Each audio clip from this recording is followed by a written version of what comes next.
Tema 10. La crisis del antiguo régimen. Introducción. La crisis del reinado de Carlos IV había demostrado que era imposible modernizar el país por la vía del reformismo ilustrado. La Guerra de la Independencia ratifica la quiebra del antiguo régimen y el inicio de un proceso que culminará con la Revolución Liberal. Durante la guerra contra los franceses, el pueblo español adquirió conciencia de su entidad nacional y de su soberanía. Las ideas liberales penetraron con fuerza y el país vivió su primera experiencia constitucional. El reinado efectivo de Fernando VII supuso un paréntesis de reacción de intento de conservar a toda costa el absolutismo. Durante 20 años de gobierno despótico, los liberales fueron perseguidos y las reformas aplazadas, pese al breve periodo de libertad del trienio constitucional. Pero la experiencia anterior había sido un punto de no retorno y el derrumbamiento definitivo se desencadenaría inevitablemente a la muerte del rey. Mientras que la Guerra de la Independencia se inserta en el desarrollo y caída del Imperio Napoleónico, la posguerra tiene lugar en el marco de la Restauración, una época de predominio absoluto de las monarquías conservadoras. Pese al protagonismo adquirido por el país en la derrota napoleónica, España se convirtió a partir de 1814 en un país de segundo orden, debilitado militar y económicamente y carente de una política exterior coherente, una situación de insignificancia diplomática que se prolongaría durante todo el siglo XIX y buena parte del siglo XX. La crisis de 1808. La situación del país en vísperas de la crisis. A finales de 1807, la situación social y económica del país era muy grave.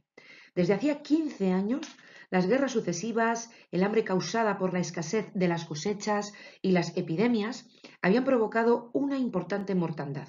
Los precios se habían disparado.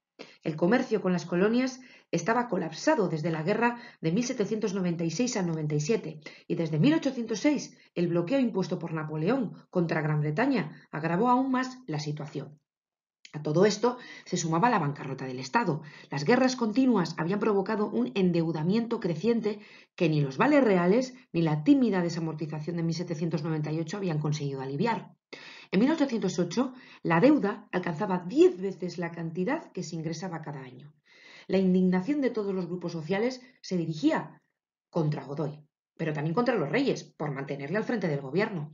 Se le acusaba de las derrotas militares y se le hacía responsable del hundimiento económico.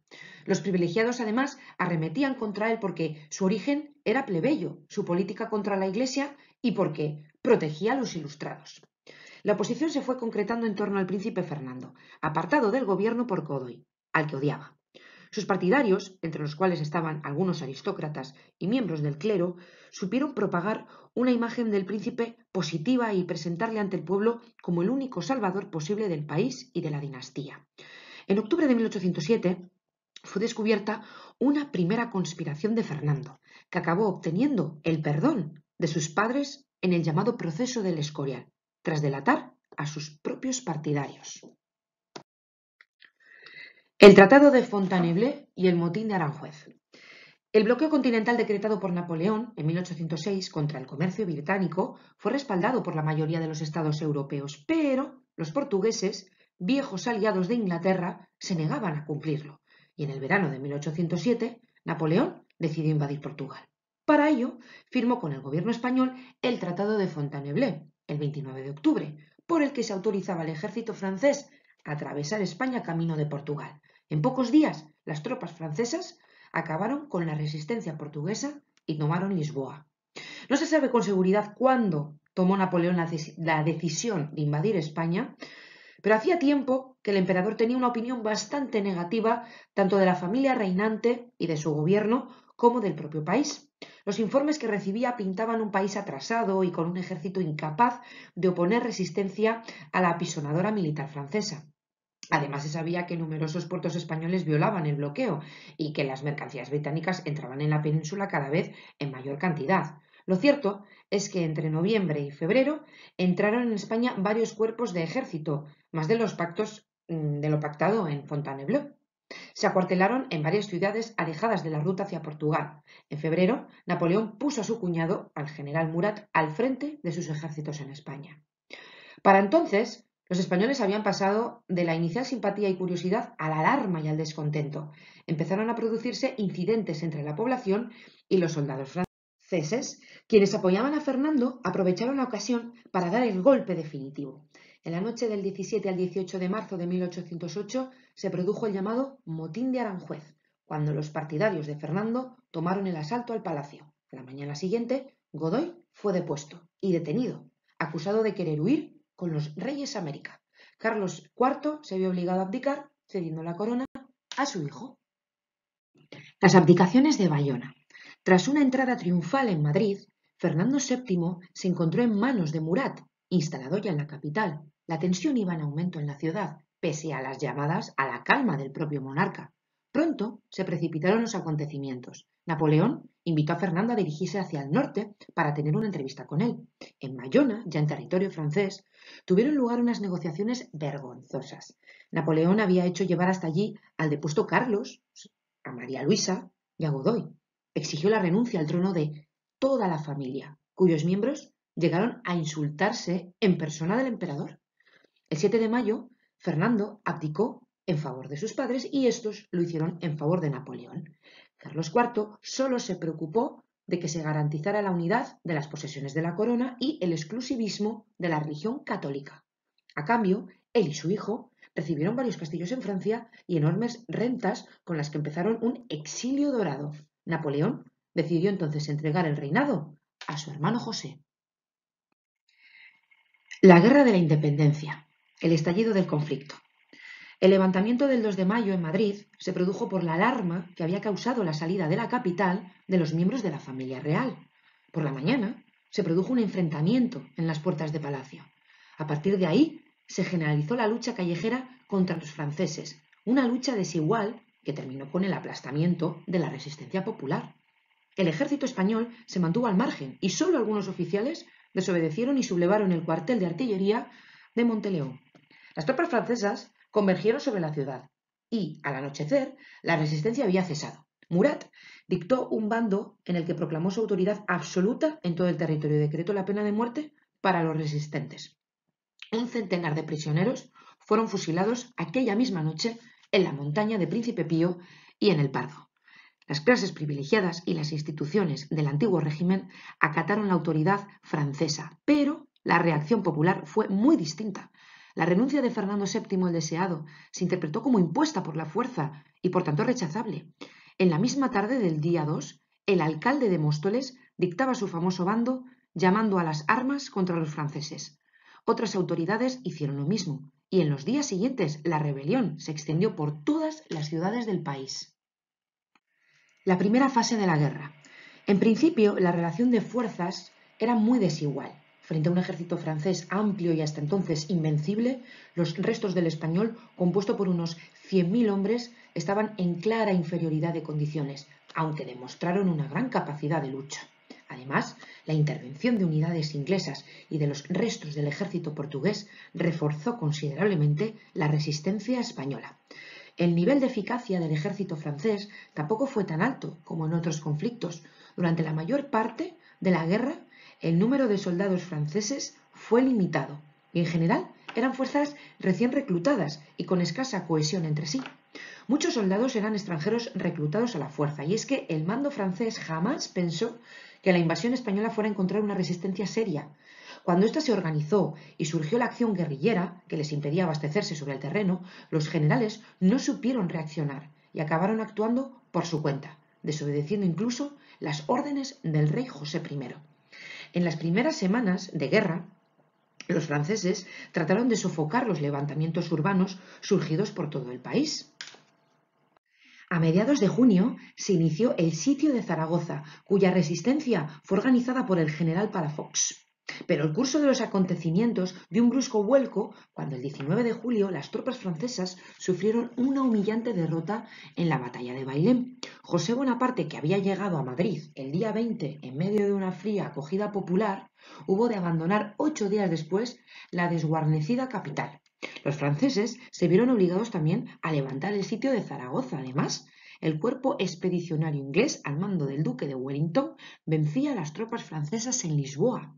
Fue entonces cuando Napoleón decidió intervenir personalmente. Al frente de los 250.000 soldados de la Gran Armée, sus tropas de élite atravesó el Pirineo en noviembre y en una campaña fulgurante ocupó Burgos, que fue saqueada, derrotó a las tropas españolas que le salieron al paso y avanzó hacia la capital. Tras vencer la resistencia en el puerto de Somosierra, Madrid se rindió el día 4 de diciembre. Napoleón tuvo cuidado de evitar nuevas humillaciones, desistió de organizar el desfile de los vencedores, aceptó garantizar vidas y bienes de los vecinos y aseguró la exclusividad de la religión católica. Además, comenzó a dictar órdenes y decretos para acelerar las reformas sociales y económicas con el fin de mejorar la imagen del ejército y del gobierno francés. En enero continuó la campaña derrotando a los ingleses en Galicia y obligándoles a reembarcar. Cuando Napoleón abandonó el país en enero, parecía asegurada la victoria. Días después, Zaragoza, sitiada por segunda vez, se rendía. La segunda fase, la guerra de desgaste y la acción de la guerrilla. En 1809, los franceses consiguieron vencer la resistencia y avanzar hacia el sur. Pese al tropiezo de Talavera, donde Wellington consiguió derrotarles, en 1810 ultimaron la conquista de Andalucía. Solo Cádiz, resguardada por su aislamiento terrestre, pudo resistir, abastecida desde el mar por los ingleses. Pero en realidad, las tropas napoleónicas estaban lejos de haber vencido. Aún quedaban unidades del ejército español. Se había organizado un gobierno de guerra, la Junta Suprema Central, y la voluntad de resistencia permanecía. Se inició entonces una guerra de desgaste, caracterizada por la imposibilidad de que las tropas francesas controlaran efectivamente el territorio y por la lucha cada vez más organizada de las partidas guerrilleras. Las guerrillas aparecieron en 1808 como unidades de paisanos armados con el objetivo de mantener en constante amenaza a los franceses. Compuestas al principio por unas docenas de hombres, fueron creciendo rápidamente al sumarse a ellas no solo civiles, sino numerosos delincuentes y también soldados de unidades dispersadas por los franceses. La importancia de la guerrilla radicaba en su peculiar táctica. Los guerrilleros rehuían la batalla frontal, en la que se sabían inferiores, y optaban por golpear repetidamente mediante emboscadas a fuerzas reducidas de enemigos. Vivían sobre el terreno con el apoyo de la población civil, que les suministraba víveres, información y escondites, lo que hacía muy difícil a los franceses detectarles y capturarles. Sus objetivos claves eran las líneas de comunicación, la retaguardia, los abastecimientos y los convoys de armas. Su efecto sobre el ejército francés era doble. Por un lado, minaba la moral de los soldados y por otro, obligaba a mantener un elevado número de hombres dedicados a misiones de escolta, vigilancia, retaguardia, lo que mermaba drásticamente las tropas que participaban en operaciones de guerra convencional. Además, los guerrilleros colaboraron desde el principio con las unidades de los ejércitos regulares español e inglés. La tercera fase. A partir de 1811, la guerra cambia de rumbo. En marzo, tras la derrota de Torres Vedrás, los franceses abandonaron Portugal y meses después Wellington avanzó por el sur y reconquistó Badajoz. En la primavera de 1812, además, Napoleón tomó la decisión de atacar Rusia, para cuya campaña retiró a las mejores unidades que tenía en España. En junio, las tropas de Wellington entraban en Salamanca y un mes después tuvo lugar la batalla de los Arapiles, y en la que la victoria inglesa abrió el camino hacia Madrid. Tras el desastre de Rusia, Napoleón retiró más hombres para asegurar la defensa de Francia, dejando a las fuerzas hispano-británicas en superioridad. El 21 de junio de 1813, la batalla de Vitoria consumó la derrota francesa y obligó a José I a cruzar la frontera. El 11 de diciembre de ese mismo año, asediado en su propio territorio, Napoleón firmaba el Tratado de Valencay, por el que restituía la corona de España a Fernando VII. La guerra supuso un enorme colapso demográfico. Se calcula que hubo 500.000 de muertos, una cifra considerable para una población total de unos 11 millones en 1807. A las bajas producidas en combate hay que añadir las debidas a las epidemias y a las hambrunas, como la terrible que asoló Madrid en 1812. Sin olvidar el exilio de los miles de afrancesados españoles que habían colaborado con el gobierno de José I y que debieron atravesar la frontera junto con las tropas francesas al término de la guerra. Los daños materiales no fueron menores. Ciudades como Zaragoza, Gerona o San Sebastián quedaron totalmente arrasadas. En otras muchas fueron destruidos edificios y monumentos artísticos. Además, Los franceses también llevaron a cabo un importante expolio de obras artísticas, solo parcialmente devueltas tras la guerra. Respecto a los daños económicos, la industria textil catalana perdió no solo el ritmo de progresión de los años de preguerra, sino también numerosas fábricas y, lo que es más grave, el mercado colonial. También hubo fábricas y manufacturas destruidas en acciones de guerra. Pero fueron los campesinos quienes soportaron el peso principal. Alistamientos masivos y campos arrasados dejaron un país agotado en una principal fuente de riqueza. Por si fuera poco, la guerra arruinó definitivamente la hacienda española. En cuanto a la repercusión internacional, pues la guerra española fue decisiva para la derrota napoleónica. El bloqueo contra Inglaterra quedó roto. Bailén reavivó la resistencia europea al demostrar que los ejércitos del emperador eran vulnerables. Además, los franceses se vieron obligados a mantener grandes contingentes en la península. Por otro lado, la guerra activó el proceso de independencia de la América española. Ante el vacío de poder creado, los grupos criollos optaron por negarse a acatar las nuevas monarquías francesas. Sustituyeron a las viejas autoridades, organizaron sus propias juntas y establecieron un régimen de autogobierno que supondría el inicio del proceso de emancipación de las colonias. Los comienzos de la Revolución Liberal, el gobierno de José Bonaparte, los afrancesados. Tras recibir la corona, José Bonaparte se enfrentó a la difícil tarea de dirigir el país, pero su posición fue débil, en parte porque la mayoría de la población se resistía a aceptar su autoridad y en parte porque los propios generales franceses actuaban en sus zonas al margen del gobierno. Además, Napoleón le desautorizaba, interviniendo de forma continua en el gobierno de España. Comenzó por imponer el Estatuto Real de Bayona, una carta otorgada que hizo aprobar a un centenar de eclesiásticos, nobles, militares y próceres españoles que aceptaron prestarse a ello. Se trataba de dar una imagen de legalidad y modernidad a la nueva monarquía, con el fin de ganarse el apoyo de los sectores más progresistas del país. Siguieron una serie de medidas de modernización, entre ellas la supresión de secretarías y consejos y su sustitución por ministros, la abolición de la jurisdicción señorial y la eliminación de las barreras aduaneras interiores. Para reducir el poder de la Iglesia, se decretó la disolución de la Inquisición, la reducción del número de conventos, la exclaustración de clérigos regulares y la expropiación de sus bienes y de parte de los grandes de España. También se ordenó la venta de sus bienes para amortizar la deuda.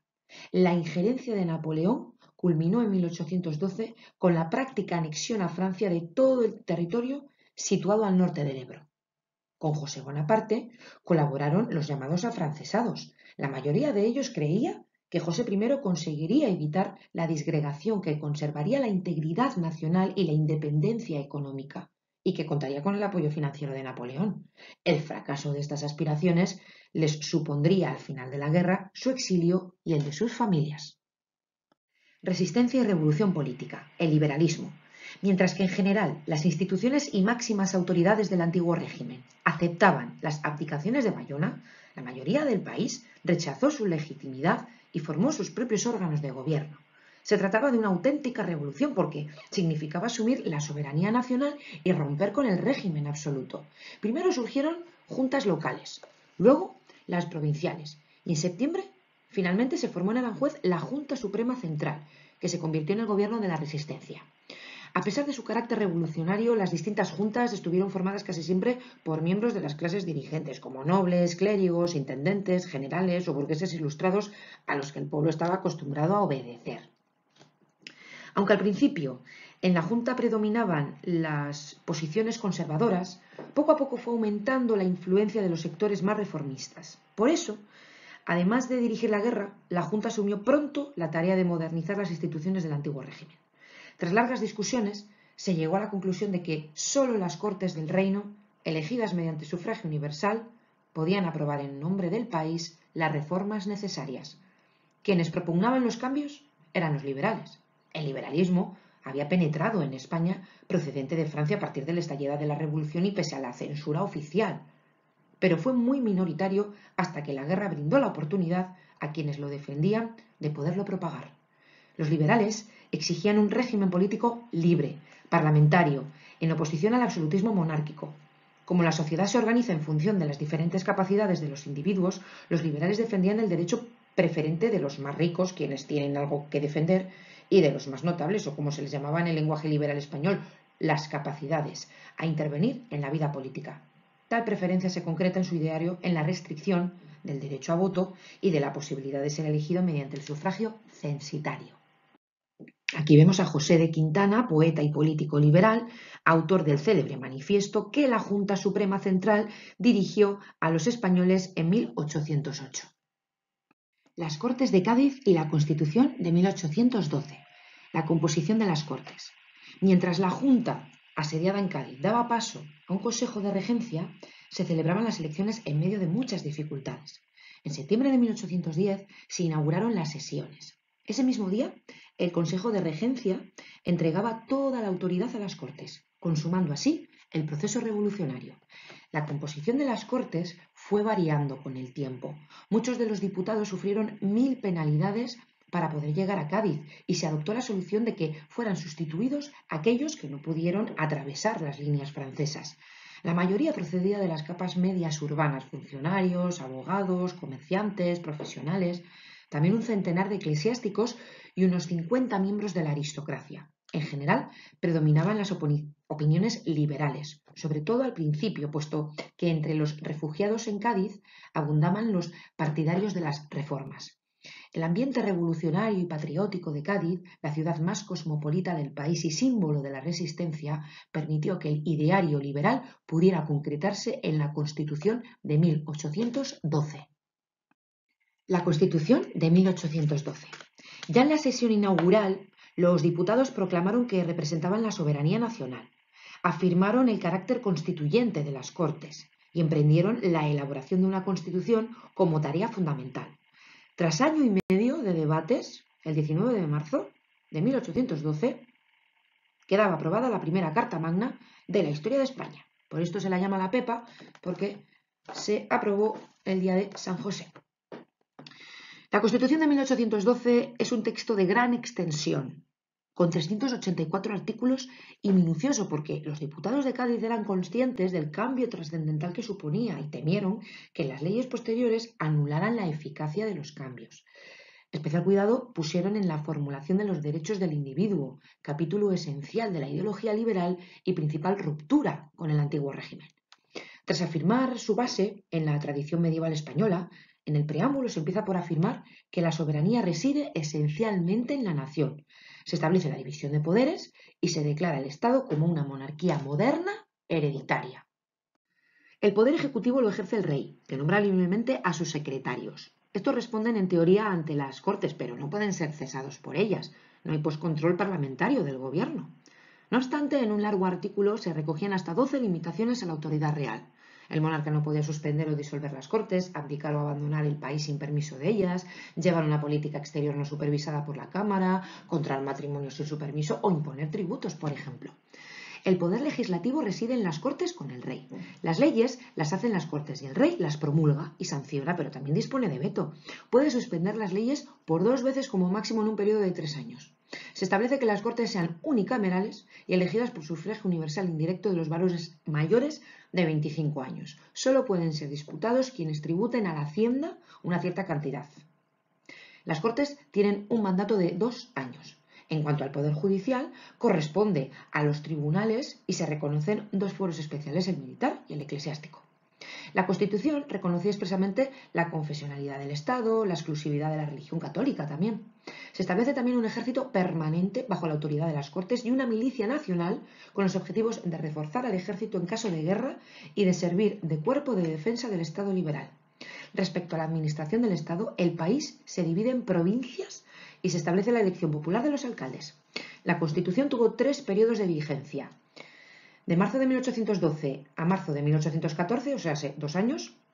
Luego, de enero de 1820 a noviembre de 1823, 3 años. Y de agosto de 1836 a junio de 1837, otro año. Otras medidas de las Cortes de Cádiz. Además de la Constitución, los diputados de Cádiz llevaron adelante una importante legislación ordinaria que complementó las decisiones incluidas en el texto constitucional. En agosto de 1811 se decretó la abolición del régimen jurisdiccional. No obstante, al no definirse con claridad qué pagos quedaban eliminados, los señores siguieron cobrando las rentas y las tierras se convirtieron en la práctica en propiedad privada de los nobles. También quedó extinguida la mesta. Se decretó también la eliminación del mayorazgo y se declaró la libre propiedad. Fueron suprimidos los gremios, al tiempo que se establecía la libertad de trabajo, de producción, de contratación y de comercio. Todos ellos principios acordes con el liberalismo económico. En realidad, también se eliminaban así las garantías que en el antiguo régimen había para los trabajadores urbanos. Se estableció la libertad de imprenta al servicio de la opinión pública, aunque se excluían las cuestiones religiosas que permanecían bajo control de la censura eclesiástica. Las Cortes aprobaron una abundante legislación religiosa. Se iniciaba así una larga trayectoria de intervención del Estado. Las medidas buscaban una reforma de la Iglesia que permitiera un reparto más justo de sus rentas, mejorar la instrucción del clero, hacer más eficaz la administración eclesial.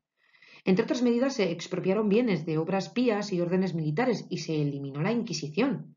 La obra pictórica que hemos visto en la diapositiva anterior se trataba del Tribunal de la Inquisición pintado por Francisco de Goya. Hubo también conflictos con el clero reaccionario que llevaron a dejar vacantes algunas sedes episcopales e incluso a expulsar al nuncio de su santidad, que había intentado convocar un sínodo de obispos para enfrentarlos a las Cortes.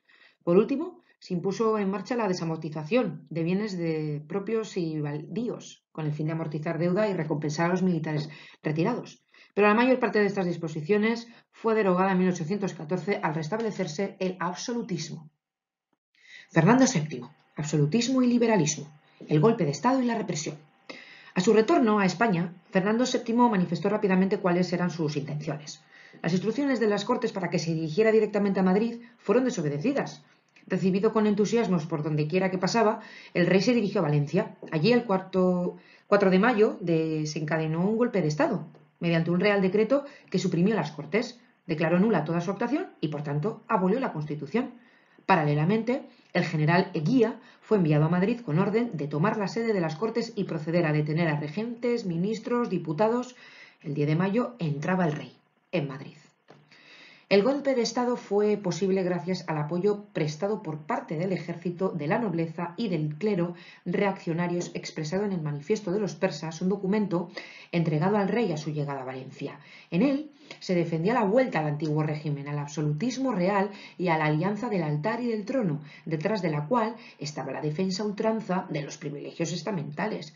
Pero el golpe también tuvo el respaldo de un pueblo llano que creyó firmemente en Fernando VII y que apoyó las medidas contrarrevolucionarias al grito de «Viva el rey, muera la Constitución». Además de la Constitución, fueron suprimidas las leyes desamortizadoras, la libertad de imprenta y la reforma de los impuestos. Se restituyeron los privilegios de la nobleza y de la Iglesia, jurisdicciones, tierras, edificios, derechos. Se restablecieron el Tribunal de la Inquisición y la Mesta y se permitió incluso el retorno de la Compañía de Jesús. De toda la obra de Cádiz, solo permaneció la abolición de la tortura en el procedimiento judicial, lo que no impidió que en la práctica se siguiera utilizando, o sea, nada. El retorno del absolutismo de mayo de 1814 no es un hecho aislado en Europa, sino que se inscribe en un proceso general de restauración del antiguo régimen en todo el continente. Las potencias vencedoras de Napoleón firmaron tras el Congreso de Viena un acuerdo para preservar Europa de movimientos liberales o revolucionarios. Consecuencia inmediata del golpe de Estado fue la represión. Se detuvo y juzgó a liberales y afrancesados, acusados respectivamente de conspirar contra el rey y por traición. Otros muchos habían conseguido huir antes de ser apresados. El sexenio absolutista. Fernando VII gobernó en permanente inestabilidad política, con continuos cambios de ministros. Ni había una línea clara de actuación ni sus consejeros tenían capacidad política para dirigir un país que, quisieran o no, ya no podía ser gobernado como antes. El auténtico gobierno en la sombra lo constituía la camarilla, formada por hombres de confianza del rey, clérigos, aristócratas, reaccionarios y consejeros que impedían cualquier cambio, por leve que fuera. Resultado de ello fueron 6 años caóticos, en los que problemas se fueron agravando progresivamente. La situación económica era desastrosa. Tras el largo periodo de guerras, en toda Europa se produjo una caída de los precios gracias a una racha de buenas cosechas, lo que acabó perjudicando a los campesinos. Además, el país estaba devastado, la producción industrial hundida y el comercio paralizado por la pérdida del mercado colonial. Pero el problema más grave era la quiebra financiera del Estado, Cada año se gastaba más de lo que se ingresaba y los intereses de la enorme deuda acumulada iban en aumento. El envío de tropas a América para sofocar el movimiento independentista agravó el problema e hizo imposible acometer los gastos necesarios para reconstruir el país tras la guerra. Sucesivos ministros fracasaron en su intento de resolver el problema. Eran conscientes de que la causa estribaba en que los propietarios de la mayor parte de las tierras del país no pagaban impuestos, pero ni los privilegiados ni el rey estaban dispuestos a cambiar la situación. La situación de los campesinos se agravó por las medidas tomadas en 1814. La restitución de sus bienes y privilegios a la nobleza y sus consecuencias hicieron subir la tensión en las zonas agrarias hasta desencadenar sucesivos movimientos de protesta. El descontento no se limitó al campo, se extendió también paulatinamente a las ciudades. La represión, el hundimiento del comercio colonial y el paro afectaban a los grupos burgueses y al naciente proletariado urbano. El ejército se vio también perjudicado. Fernando VII se negó a integrar en él a los jefes guerrilleros. El retraso en el pago de soldados, las míseras condiciones de vida en los cuarteles y sobre todo el envío de tropas a América para intentar sofocar la rebelión independentista multiplicaron el malestar.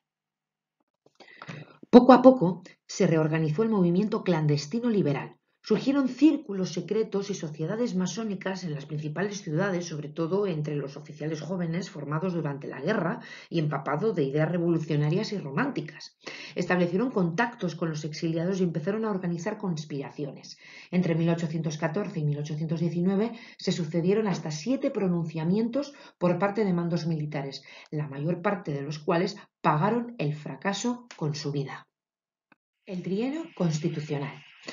Características políticas. Finalmente, el 1 de enero de 1820, el comandante Riego, aquí presente, jefe de las tropas expedicionarias, acantonadas en Cabezas de San Juan para ser enviadas a América, se pronunció con éxito en favor de la Constitución. Durante 2 meses recorrió buena parte de Andalucía sin obtener demasiado respaldo, hasta que el apoyo de guarniciones de otras regiones y sobre todo los levantamientos campesinos que expresaban su descontento por la situación económica, obligaron a Fernando VII a establecer la Constitución de Cádiz. Semanas más tarde se celebraron elecciones a Cortes mientras los liberales retornaban del exilio. El periodo del trienio constitucional se caracterizó por la agitación política permanente, debido a diferentes causas. En primer lugar, la propia división entre los liberales. Por un lado estaban los moderados, partidarios de un gobierno fuerte, de una libertad de prensa limitada, del sufragio censitario, de la defensa de la propiedad y del orden social. Representaban a la burguesía urbana de negocios y sus diputados procedían del exilio, habían sido doceañistas y ahora eran más conservadores. En las Cortes eran minoría. Y por otro lado estaban los radicales. Eran partidarios de una aplicación avanzada de la Constitución, control parlamentario del gobierno, sufragio universal, libertad de opinión, menor énfasis en la defensa del orden y de la propiedad, anticlericalismo. Se apoyaban en las capas populares urbanas y actuaban en los clubs y sociedades patrióticas, en las que conspiraban abiertamente para forzar a las Cortes y al gobierno a una política más revolucionaria. Eran abogados jóvenes, intelectuales, militares exaltados. Mayoría en las Cortes pasaron a controlar el gobierno tras el fracaso del golpe contrarrevolucionario de julio de 1822. Una segunda fuente de inestabilidad la constituyó la actitud involucionista del rey. Mantuvo a su lado ministros absolutistas, se enfrentó a las Cortes, vetó leyes y manifestó su desconfianza hacia los ministros liberales. Al cabo de pocos meses comenzó a pedir secretamente una intervención extranjera que le restaurara su poder absoluto. Las reformas del trienio. A lo largo de estos 3 años, las Cortes aprobaron una nueva legislación reformista. En primer lugar, se adoptaron medidas de reforma agraria, como los decretos de supresión de vinculaciones, de desamortización de propios y baldíos y de tierras de la Iglesia, la reducción de los diezmos y la libre circulación de productos agrarios. Pero la mayor parte de estas beneficiaron más a los propietarios, que aumentaron sus rentas, que a los campesinos, quienes acabaron decepcionados con el régimen liberal y enfrentados a él. La política religiosa de las Cortes estuvo marcada por el anticlericalismo y la defensa de la autoridad del Estado. Se exigió a los clérigos que juraran la Constitución, que se estudiara en las escuelas, en manos de la Iglesia, y que se explicara desde los púlpitos medidas que fueran rechazadas por los propios obispos. Volvieron a suprimirse el Tribunal de la Inquisición y la Compañía de Jesús, pero la medida más dura fue la ley de supresión de monacales, por la que se disolvían todos los conventos y se desamortizaban sus bienes para venderlos y amortizar deuda. El resultado fue que la Iglesia pasó a enfrentarse abiertamente con el régimen liberal y a apoyar la contrarrevolución. Las Cortes también abordaron la reforma militar para mejorar la instrucción, los salarios y el sistema de ascensos, así como para garantizar el sometimiento del ejército al poder civil y al orden constitucional. Igualmente se restableció la milicia nacional. La reforma educativa se concretó en la secularización de la enseñanza, su extensión gradual y su ordenación en 3 niveles: primaria, secundaria y superior. Y por último, los gobiernos del trienio intentaron abordar el problema de la hacienda. Se devaluó la moneda, se recortaron gastos y se pidieron créditos al extranjero. Las Cortes empezaron a estudiar una reforma fiscal que debía entrar en vigor en 1823, pero no hubo tiempo de ponerla en marcha. También en este terreno se decepcionó a los campesinos, a los que se obligó a seguir pagando parte de los diezmos, después de que muchos hubieran dejado de pagarlos de forma espontánea. La contrarrevolución y la caída del gobierno liberal. El fin de la experiencia liberal se precipitó por la acción contrarrevolucionaria y por la intervención exterior. En junio de 1822 se produjo un intento de insurrección contrarrevolucionaria cuando 4 regimientos de la Guardia Real se sublevaron. Fue sofocado por el Ejército Regular y la Guardia Nacional. Se formó entonces un gobierno radical que pasó a vigilar estrechamente al rey, de quien desconfiaba. Por su parte, desde 1821 actuaron en el norte partidas guerrilleras organizadas por la aristocracia y el clero absolutistas. En la primavera de 1822, tropas realistas tomaron Urgel, donde se instaló una regencia que resistió varios meses al ejército constitucional. Pero para entonces, las potencias europeas ya habían decidido en el Congreso de Verona una intervención militar para acabar con el gobierno liberal. Se encomendó a Francia la operación militar. Un ejército, los llamados 100.000 hijos de San Luis, con el refuerzo de 35.000 voluntarios realistas españoles, entró en España en abril de 1823 y recorrió la península sin apenas oposición. En octubre liberaba al rey en Cádiz, devolviéndole su poder absoluto. La década ominosa, represión y reacción. La llamada por los liberales década ominosa se caracteriza por el retorno del absolutismo, la represión y el terror contra los liberales, la inoperancia económica y las presiones de los ultrarreaccionarios. Estos últimos formarían un movimiento a la derecha del propio Fernando VII que acabaría cristalizando en el carlismo. Tras la caída de Cádiz, Fernando VII publicó un decreto por el que quedó anulada toda la legislación del trienio, al tiempo que se restablecían todas las instituciones y autoridades del absolutismo. También se reanudó la represión. Todos los oficiales que habían ocupado puestos importantes durante el trienio fueron juzgados, más de un centenar ejecutados, Riego entre ellos, y muchos más enviados a prisión. El resultado fue el desmantelamiento del cuerpo de oficiales, lo que obligó a Fernando VII a pedir al ejército francés que permaneciera en España. Se emprendió una auténtica caza de brujas que condenó a muerte y a la cárcel a miles de personas, entre ellas muchos funcionarios y profesores de tendencia liberal. Muchos pudieron escapar a tiempo, rumbo al exilio, unos y otros vieron expropiados sus bienes. El país se convirtió en una gigantesca sala de torturas. Se restableció una rígida censura para evitar que pudieran difundirse o publicarse opiniones liberales. Además de estas medidas, se creó el voluntariado realista, formado por partidarios del absolutismo más rígido, que sustituyó a la milicia nacional y que actuó aplicando la represión por su cuenta en una oleada de ajustes de cuentas que recorrió todo el país. Hasta 1825, la represión fue durísima.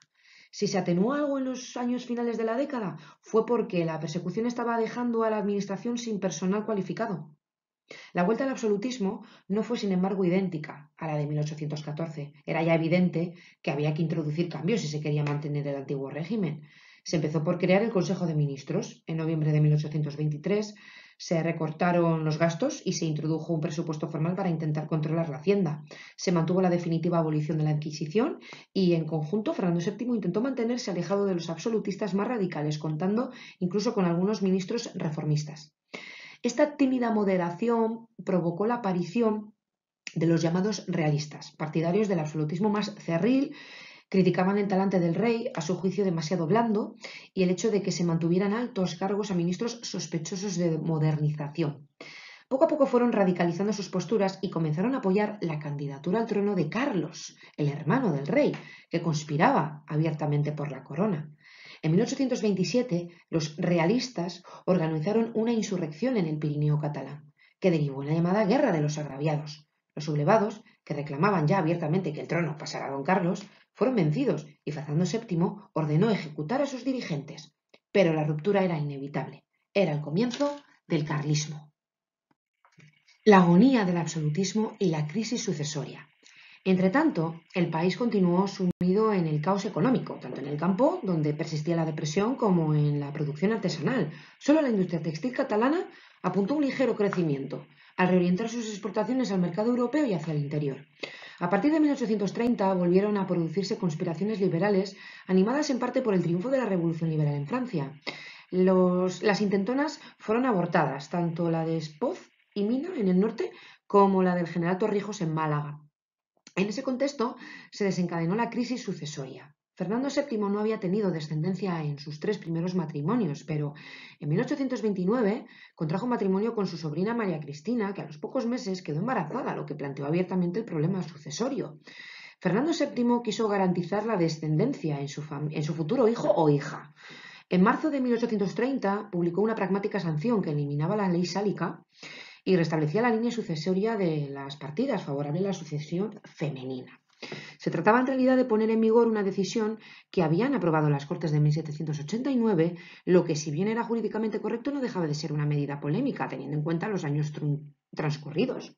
Los carlistas protestaron airadamente y don Carlos consideró que la medida era ilegal y atentaba contra sus derechos al trono. El conflicto quedó abierto cuando en octubre nació la princesa Isabel. Frente a los carlistas se formó un sector de absolutistas moderados con apoyos liberales, partidario de introducir ciertas reformas políticas y económicas, que se apoyó en la reina, en quien veían la única posibilidad de cambio y que pasaron a defender los derechos de la princesa. En septiembre de 1832 se desencadenaron los llamados sucesos de la Granja, cuando diversas intrigas palaciegas, ante el hecho del rey agonizante, consiguieron que Fernando firmara la supresión de la pragmática. Pero sorprendentemente el rey se restableció y volvió a ponerla en vigor. Inmediatamente sustituyó a los principales ministros carlistas y puso a Cea Bermúdez, absolutista moderado, al frente del gobierno, al tiempo que la reina María Cristina era autorizada a presidir el Consejo. Cea decretó una amnistía general que liberó a los presos políticos y permitió la vuelta de algunos exiliados. Los capitanes generales más intransigentes fueron sustituidos por mandos fieles a Fernando VII y en abril Carlos abandonó la corte y se trasladó a Portugal antes de que su hermano le comunicara oficialmente el destierro. El 29 de septiembre del 33 moría Fernando VII y se iniciaba la regencia de María Cristina. Los orígenes del independentismo americano se remontan al siglo XVIII y tienen que ver con la política llevada a cabo por los Borbones en América y la estructura social del continente. Los criollos controlaban las haciendas y plantaciones y en parte la débil producción manufacturera y formaban el grupo socialmente más dinámico y económicamente más poderoso, pese a que apenas representaban entre un 10 y un 15% de la población. Indios, mestizos y negros, mezclados en multitud de cruces raciales, constituían una masa campesina y minera explotada tanto por los criollos como por los peninsulares. Estos últimos integraban por su parte un reducido grupo de administradores, altos funcionarios y representantes de las compañías comerciales enviados desde España y ocupaban todos los cargos públicos de importancia en los territorios coloniales, virreinatos, presidencias de audiencia, capitanías generales y etc. La minoría criolla, lógicamente, rechazaba el trato discriminatorio recibido por el gobierno español. De sangre europea se veía postergada e impedida tanto para ocupar cargos públicos como para expandir su poderío económico. El monopolio español les impedía poder establecer sus propias relaciones comerciales con el exterior en beneficio de una economía peninsular de carácter colonial. La política de los gobiernos ilustrados no hizo sino reforzar esa situación, al tiempo que intentaba aumentar la presión fiscal sobre los campesinos y el control administrativo. Los movimientos de protesta y levantamientos campesinos del siglo XVIII habían creado un clima de reivindicación emancipadora. En los años previos a 1808 se fue difundiendo entre la minoría criolla más culta el ideario liberal. Las influencias que provenían de Europa se mezclaban con el ejemplo de la independencia de los Estados Unidos para dar un tinte americanista a las reivindicaciones políticas. El proceso de independencia es muy complejo, tanto desde el punto de vista político como militar. Hay continuas acciones políticas, revueltas urbanas y campesinas, realineamientos y movimientos de tropas. En general fue liderado por las principales ciudades de la América colonial y dentro de ellas por las élites criollas. Los indígenas apoyaron al principio a la metrópoli para incorporarse años más tarde al movimiento emancipador. La actitud de los virreyes y generales españoles que actuaron despiadadamente sobre las ciudades conquistadas fue clave para inclinar los apoyos hacia el independentismo. Una primera fase coincidió con la guerra de 1908 a 1914. En las ciudades más importantes, la burguesía criolla promovió juntas similares a las españolas en nombre de Fernando VII y después a los virreyes y capitanes generales. Más tarde se rechazó la autoridad de la Junta Central y en 1810, convencidos los criollos de que Cádiz no podría resistir, se formaron juntas revolucionarias en varias de las ciudades más importantes. Sin embargo, las divisiones internas entre los dirigentes criollos que no tenían un proyecto definido permitieron la reacción de los ejércitos realistas que en 1813 comenzaron a reconquistar las ciudades sublevadas. Los líderes independentistas acabaron en prisiones españolas o en el exilio. El envío de un ejército desde la península en febrero de 1814 fue decisivo para restablecer el control. No obstante, el proceso había permitido extender el ideario independentista por toda América, preparando ya el clima para la segunda oleada revolucionaria. Caso especial fue el de México, donde la explotación de indios y mestizos por los hacendados y propietarios de minas dio al movimiento un marcado carácter de revolución social. Allí, los criollos se aliaron con los peninsulares para aplastar el movimiento indigenista. Una segunda fase se produjo tras la restauración del absolutismo en España, que reavivó las ansias de independencia. Desde 1816 resurgieron las acciones de las fuerzas revolucionarias. En el sur, los delegados enviados al Congreso de Tucumán proclamaron la independencia de las Provincias Unidas de Sudamérica, la futura Argentina, en julio de 1816. Fue el ejército argentino de San Martín el que derrotó en Chacabuco a los españoles y permitió la proclamación de la independencia de Chile en febrero de 1818. Por su parte, Simón Bolívar, a quien tenemos aquí presente, dirigió el proceso en Venezuela. Tras la conquista en Angostura, un congreso reunido allí en enero de 1819 proclamó la República de la Gran Colombia, que habría de comprender las actuales Venezuela y Colombia, y nombró presidente a Bolívar. Ese mismo año, las tropas del Libertador atravesaron los Andes y cayeron sobre el territorio colombiano, derrotando a los realistas en la decisiva batalla de Bocayá, en agosto de 1819. La última fase fue el proceso de independencia que se desarrolló tras la Revolución de 1820 en España y que debilitó al ejército colonial e hizo ya imparable el proceso revolucionario.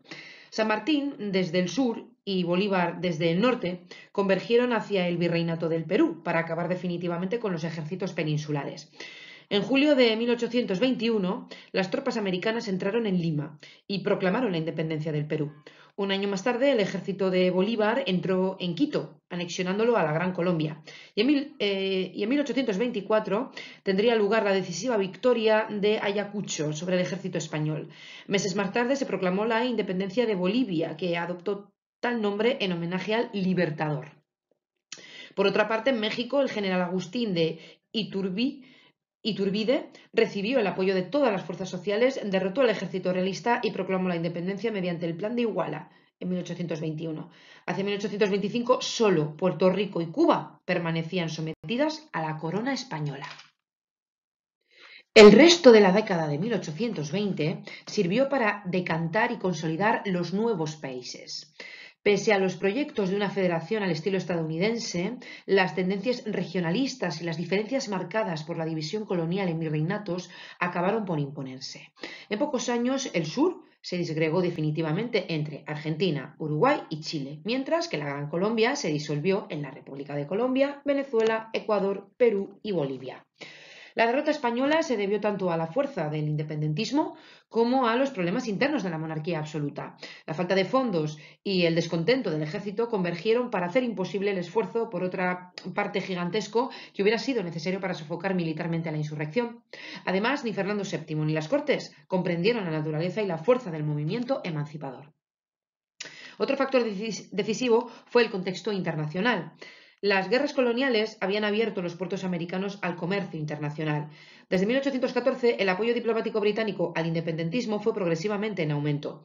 A su interés comercial se unió la repulsa que la restauración del absolutismo en España causaba en Londres.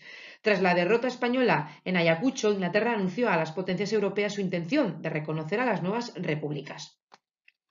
El otro país que apoyó diplomáticamente y vendió armas a los insurrectos fue Estados Unidos. Fue precisamente en 1823 cuando el presidente Monroe, en un célebre discurso ante el Congreso, formuló la divisa que lleva su nombre, la doctrina Monroe: América para los americanos. bajo la que se esconde en realidad la advertencia al resto del mundo de que los Estados Unidos consideraban Latinoamérica como su zona natural de dominio económico y político. El proceso de influencia norteamericana en las débiles repúblicas del sur comenzaría entonces, aunque solo alcanzaría su apogeo a partir de la última década del siglo XIX.